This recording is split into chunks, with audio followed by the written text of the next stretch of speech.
Yeah, I want to make another point about that. I study the Civil War and I study Mexico's relationship with the United States and the Confederacy during the Civil War. And I'm very, very interested in the U.S. Civil War in a hemispheric context.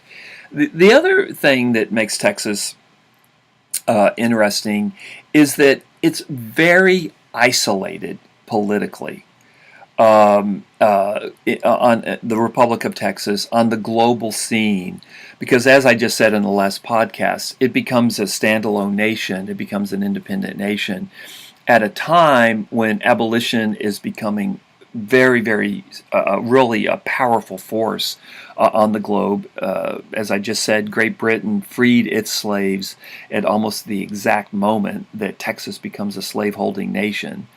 Um, but the other thing, and I want to point this out because it kind of comes from my studies, don't forget that the republics in Latin America, the republics Mexico, Peru, Chile, Argentina, the Spanish-speaking republics of Central America, Mexico, South America, they also were anti-slavery as well.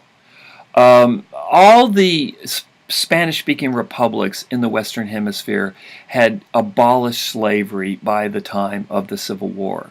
So Texas is not only isolated vis-a-vis Great Britain, Texas is also isolated in the Western Hemisphere because all of the new republics that came out of the rebellions against Spain, they very, very quickly ended slavery. They were very, very anti-slavery. Now, that's not to say that there weren't other forms of exploitative labor, especially debt peonage in Mexico. So it's not like workers aren't getting exploited in different ways. It's certainly not a paradise. But in this respect, it's important to note that the Republic of Texas comes on the scene when Great Britain, the most powerful nation on earth, by the way, by far the most powerful nation on earth.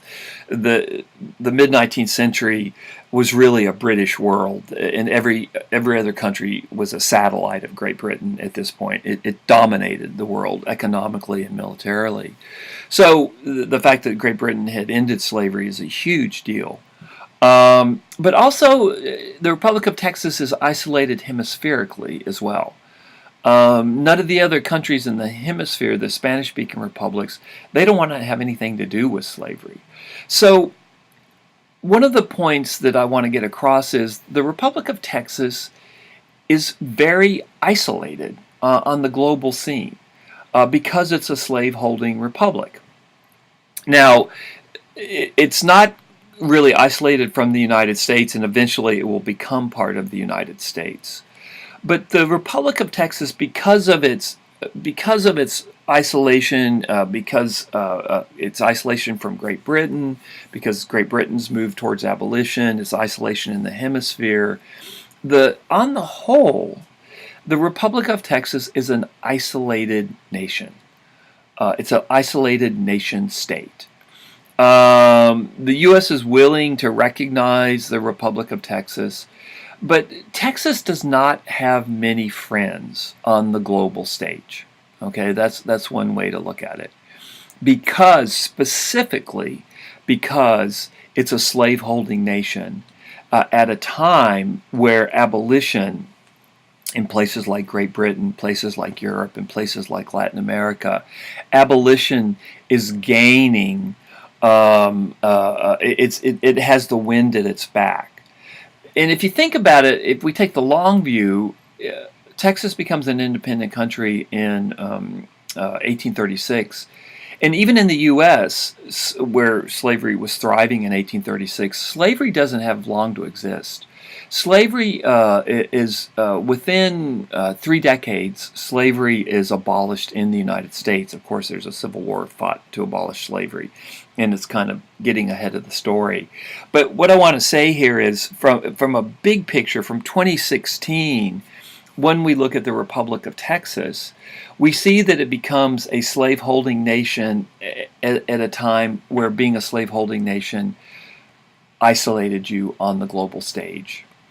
The other thing I want to say about this is the Republic of Texas let me bring up the map for a second. The Republic of Texas is much stronger in historical memory than it was in historical fact. Even today, you've got folks out there saying that Texas should secede, that Texas should be an independent nation, blah, blah, blah. One of the things that gives Texas a kind of a cachet, or makes Texas kind of cool, it's the only state in the Union that was an independent nation.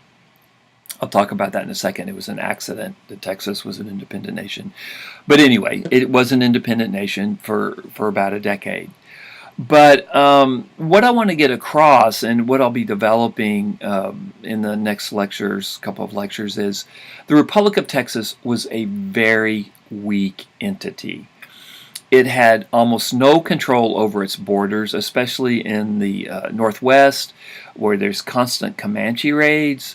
There's continuing skirmishes with Mexico, which I'll talk about in future podcasts.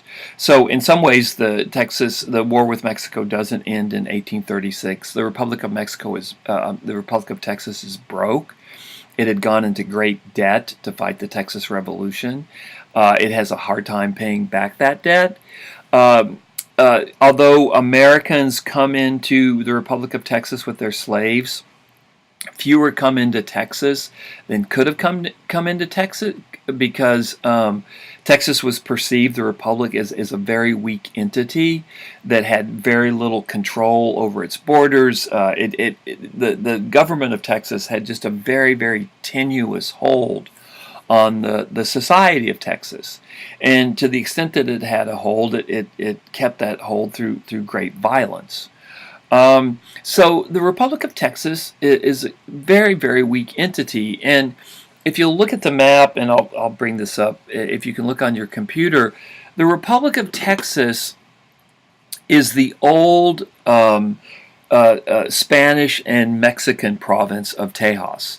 In other words, it's that part of Texas which is largely the eastern, what would you say, the eastern 40% of Texas.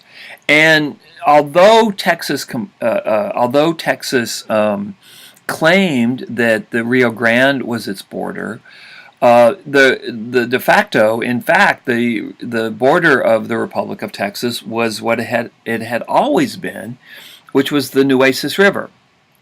And one of the things that you might see, I actually see this in Buc-ee's, and you see it all over the place. And I've got it on this map here, and I think Campbell's got it as well. The Republic of Texas, and this is a very Texas thing, and this is one of the things that I kind of like about Texas, although it can be annoying. You know, Texans are always bragging and exaggerating and etc. Well, in the dream of the Republic of Texas at the time, Texas stretched all the way to Santa Fe, Albuquerque, all the way up into Wyoming, the panhandle that you can see on the map, and I'm sure many of you have seen this map, where Texas takes up half of Oklahoma, goes up into Kansas, and there's the long panhandle goes all the way up into Wyoming, the eastern part of New Mexico, including Santa Fe and Albuquerque, far larger than the Texas that we have today. Now, you'll be tested on this at some point. The basis of this claim was the Rio Grande. Texans claimed that any area that was part of the Rio Grande River system was part of Texas. So this is kind of the grandiose Texas that we know about and that we love. And the Rio Grande River, the origins of the Rio Grande River start in the Rockies, in the area of Wyoming. So that, and it flows through what's now New Mexico, through Santa Fe, through Albuquerque. That's the basis of this huge, this major claim that Texas put out there after 1836, that it was this enormous territory. The fact was, it was not. It didn't have control over this territory. In fact, it barely had control over what it, what is today the eastern third of Texas. Um, as I said before, the government of Texas, it's poor, it doesn't have a very good army, it's under constant attack from Comanches fighting Mexicans from the south. San Antonio was occupied twice in 1842 for a very brief time by the Mexican army. So the point I'm trying to get across, and what I'll test you on, is the Republic of Texas weaker in reality than it is today in memory. It's often thought of this very, very strong, prosperous, dynamic country after 1836. Nothing could be further from the truth. And here's the hard reality for a lot of Texas secessionists. Texas only becomes a wealthy, dynamic region when it joins the United States. Because when it joins the United States, Texas folds itself into a very powerful nation with a very powerful military and a very powerful economy. And it's at that point Texas really starts to take off. And it's at that point that you really start seeing a huge expansion in the cotton trade. During the period where Texas was an independent country, many Americans were reluctant to come into Texas because they perceived the Republic of Texas as a weak entity. So this is the ironic thing from the point of view of those that want Texas to be its own country in 2016. And it's something that's very hard for them to swallow. Texas only becomes powerful, it only becomes dynamic when it folds into the United States, when it becomes part of the Union, and it's able to take advantage of everything the United States has to offer. Texas on its own is a weak entity. That was true in the 1830s and 40s, and that certainly would be true if, well, it's not going to happen, but if Texas were to secede. But that's, well, you know what? I should never say never, but I'm going to say never in this case.